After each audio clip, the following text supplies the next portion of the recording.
My neglectful parents always preferred my disabled sister over me and thought I was fine with it.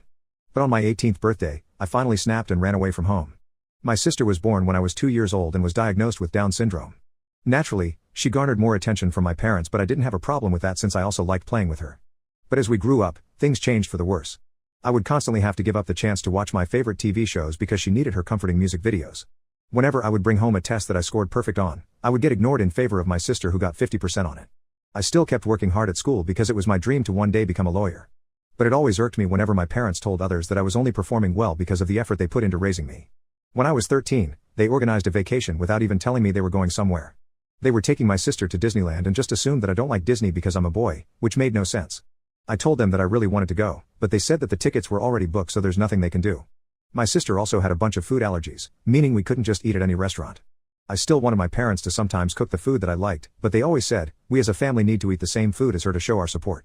However, I think they misunderstood the meaning of allergies. Every time my sister said she didn't like something, they assumed it was because she was allergic to it. When my 16th birthday was coming up, they made a big deal about it and told me that they would take me anywhere I wanted for my birthday party. I told them I wanted to go eat some Italian food at this really famous fast food restaurant. They replied, we can't take you there because your sister is allergic to Italian food. She isn't allergic at all, and actually just doesn't like it, but of course my parents wouldn't admit that. I asked them if they were lying when they told me I could ask for anything, and they got really flustered. Then they tried to guilt trip me by saying, you wouldn't want your sister to be all hungry while you're celebrating, right?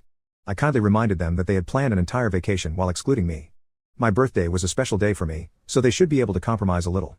But to my surprise, they just flat out refused my wish. For an entire week, they kept asking if I changed my mind and was ready to do the right thing. My answer never changed, however, since I wasn't just going to back down this time. They didn't even care and told me that they had booked the family favorite restaurant for my birthday. The family favorite that they are referring to is a restaurant that is loved by my sister, but I hate eating there. It only serves fish and sushi, both of which I can't even digest properly. Seeing that they cared so little about my opinion and wishes, I just gave up and let them do as they wanted.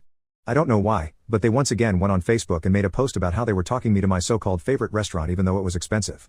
Little did they know, I had plans to just disappear with my friends on the actual day of my birthday. I woke up before everyone else at 7 a.m. and went out to hang out at my best friend's place. A few hours later, I started getting angry texts and calls demanding me to come home, but I ignored everything. I had a surprisingly good time once my other friends showed up and everyone pitched in to go to the Italian place that I wanted to go to in the first place. When I finally returned home, I was yelled at for wasting a reservation and grounded to my room for an entire month. I asked my parents if they took my sister to eat that night, and they said yes. So I argued that the reservation wasn't actually wasted. But then I was yelled at for talking back, and they took my phone away from me. I learned a valuable lesson that day. I needed to escape this house because no one here actually cared about me. I found a job and spent the next 2 years saving up enough money to move out.